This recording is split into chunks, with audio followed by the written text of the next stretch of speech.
Deus, Deus, Deus. Boa noite, gente. A última vez que estive por aqui, eu estava falando sobre as manifestações mediúnicas. Encerrei o último post dizendo que eu ia falar um pouco mais sobre como se processa esse efeito. Então, sem pretensão alguma de fazer com que quem estiver ouvindo esse post siga como regra tudo aquilo que eu falo. Só para despertar um pouquinho mais naqueles que têm interesse em conhecer um pouco da doutrina espírita, codificada por Allan Kardec, saiba um pouquinho mais sobre a doutrina. É muito importante ressaltar que a necessidade maior para quem quer conhecer a doutrina é estudar a doutrina através dos 5 livros codificados por Allan Kardec. Os 5 livros que eu já falei antes, já comentei antes, em outros posts, são o seguinte: o Evangelho segundo o Espiritismo, o livro dos médiuns, o livro dos Espíritos, a Gênesis e o céu e o inferno. É muito interessante e necessário mesmo que as pessoas estudem, leiam esses livros, para ter conhecimento profundo da doutrina. Mas eu vou dar alguns pequenos toques daquilo que eu aprendi, estudei, para antecipar uma certa parte desses estudos. Como eu iniciei falando sobre as manifestações mediúnicas, como elas se processam. Não vou me aprofundar muito, mas vou falar superficialmente para que possamos entender um pouco mais. Geralmente, nós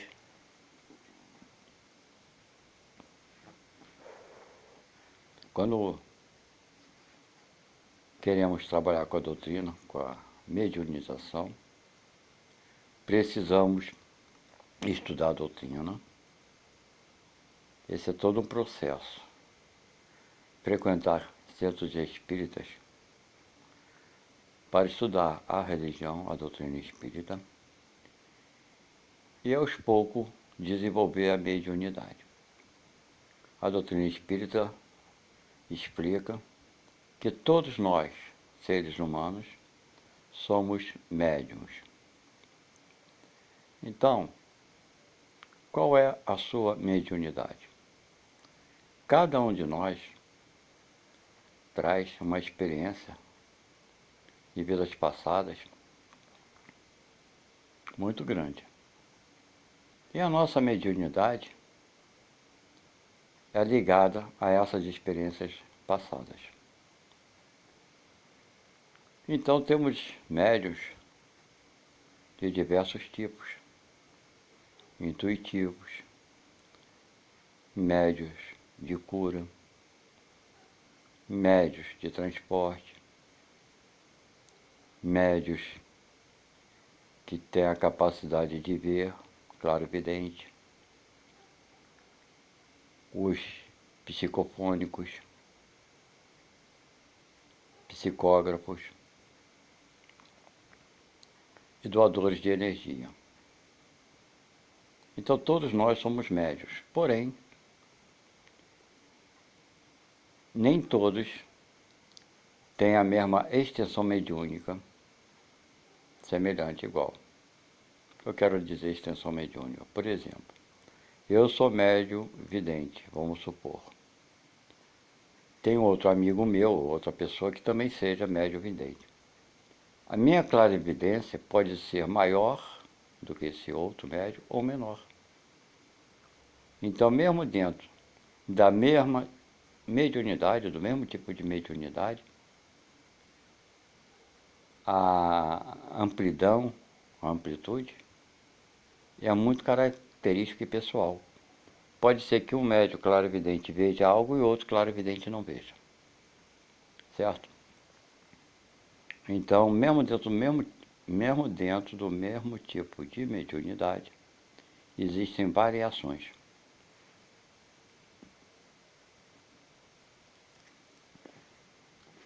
Tanto quanto o médico que faz a psicofonia, o médico que faz a psicografia, o médium intuitivo e por aí vai. Mas para que esse processo, para que esse, entre parênteses, fenômeno aconteça, existem condições necessárias para que isso ocorra. Uma das condições é que o encarnado tenha esse campo ectoplasmático intenso. E mesmo assim precisa que, muitas das vezes, um outro encarnado também tenha um outro tipo de mediunidade para que tenha também um campo ectoplasmático intenso. E o espírito, o irmão desencarnado, que é o espírito, também tenha esse mesmo elemento do seu perispírito. Então, a somar esses elementos, o espírito, junto com esses encarnados, podem promover esses fenômenos. Esses fenômenos podem acontecer com a consciência do médium encarnado, ele sabendo, se doando para tal acontecimento, e pode ocorrer involuntariamente. Ou seja, o médium encarnado não tem participação alguma, nem sabe que está sendo utilizado, né, através das suas energias que ele emana, para determinado fenômeno acontecer. Era o que ocorria muito antigamente, pois que os seres humanos não tinham muito conhecimento desse princípio dos espíritos, e acontecia. Pessoas que nas suas casas as coisas caíam, objetos voavam, tinham barulhos em casa que eles não conseguiam compreender, luzes que apagavam e acendiam. Não era uma coisa assim com muita frequência, mas quando acontecia, as pessoas não tinham conhecimento de como aquilo acontecia e tentava explicar como espírito mau e coisa e tal. Hoje já entendemos que não, que são irmãos desencarnados que estão querendo se comunicar de alguma forma e utilizam os meios que eles têm. Então hoje, dentro da doutrina espírita, para que ocorra esses meios, para que ocorra esses fenômenos, tem que estar nos meios apropriados. Isso que é o ideal e adequado, ou seja, o interessante, quem quer ser médium, é estudar e frequentar uma casa espírita para, junto de outras pessoas também que estão estudando, e começar a desenvolver essa mediunidade com mais conhecimento para poder dominar essa mediunidade. Então, é esse estudo, né, e essa frequência com esses outros irmãos encarnados, estudando juntos, é que se vai ampliando essa mediunidade. É a vontade, né, de querer ajudar e ser útil. Mas algumas pessoas, às vezes, perdem até a própria mediunidade porque querem desenvolver pela curiosidade de ver os efeitos e nada além disso. Mas a finalidade da mediunidade em si é que as pessoas que têm essa mediunidade forte utilizem essa mediunidade para fazer o bem ao próximo. Não é para ficar admirando e vendo, que maravilhoso, que fantástico. Então ela se manifesta inicialmente pela curiosidade, mas o próprio estudo vai mostrar que há necessidade é de utilizá-la para ajudar o próximo. Esse é o motivo principal da mediunidade. Então,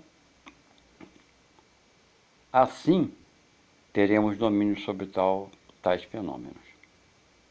Então, gente, é estudando, desenvolvendo e praticando que a gente amplia essa mediunidade que nós temos. Às vezes nós pensamos que não somos médios. Alguns falam, eu não vejo nada, eu não ouço nada, eu não tenho intuição, eu sou um médio que as pessoas falam médio rocha, médio pedra, que não sinto nada e não vejo nada. É um engano, porque pelo próprio estudo, dentro da doutrina espírita, explica que até numa reunião mediúnica, existem de fato médios que eles não sentem qualquer sensação, manifestação, intuição, nada. E ali eles continuam dentro da sessão achando que não estão produzindo. Mas a espiritualidade nos informou que esses médios que não sentem nada são, na maioria das vezes, os médios que sustentam todo o trabalho mediúnico. São esses médios que não sentem nada, que doam a energia necessária para produzir todos os outros efeitos, porque eles são abundantes em ectoplasma. Por isso eles não podem ter outro tipo de mediunidade, mas são os doadores para que grandes fenômenos, com muita eficiência, possam ocorrer dentro de um trabalho mediúnico. E por isso que a doutrina espírita fala que todos somos médios. Não existe quem não tenha mediunidade. Ou você é um médium atuante, sabendo que está atuando, ou você é um médium doador, doando todo o seu ectoplasma para que certos trabalhos ocorram. Mas isso tudo deve ser feito, como eu falei antes, em locais reservados, em locais que têm a finalidade de auxiliar, de trabalhar, não com a finalidade de curiosidade, porque usar o que temos, né, que é um dom que nós temos, para fazer o mal, porque fazer da mediunidade simplesmente vamos botar assim, um acontecimento de festa, de curiosidade, é fazer o mal e brincar com uma coisa séria. Porque os irmãos desencarnados são espíritos que saíram do corpo algum tempo atrás, recentemente, estão precisando de ajuda. E eles nos procuram, ou procuram todos nós que estamos encarnados, para tentar com que sejam auxiliados, esclarecidos. E nós que estamos encarnados, é o nosso papel. Não que nós sabemos mais do que eles, isso não é o fato. Muitas das vezes nós sabemos muito menos do que eles. Mas através de nós médios, os espíritos superiores conseguem se comunicar com eles. Para isso a mediunidade. Não é para o aspecto do maravilhoso, não.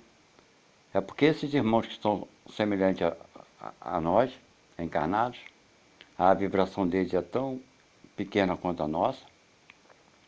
Eles não conseguem se comunicar com os espíritos superiores, porque eles estão em desequilíbrio total, muitas das vezes. Mas os espíritos superiores, através de nós encarnados, não somos melhores do que esses que estão desencarnados, entendamos bem isso. Mas nós podemos elevar o nosso pensamento, porque nós não estamos tão desequilibrados assim, e elevar os nossos pensamentos para ligar os nossos pensamentos aos espíritos superiores, e esses espíritos superiores, usando as nossas energias materiais e animais, poderá fazer essa comunicação ou emitir energia que vai fortalecer a ele, dando a ele mais equilíbrio e mais compreensão. Essa é a finalidade principal da doutrina espírita, quando se fala de mediunidade. Bem, gente, eu já falei um pouquinho sobre a mediunidade, e depois, no próximo post, eu vou comentar um pouquinho mais, ainda dentro dessa linha de mediunidade,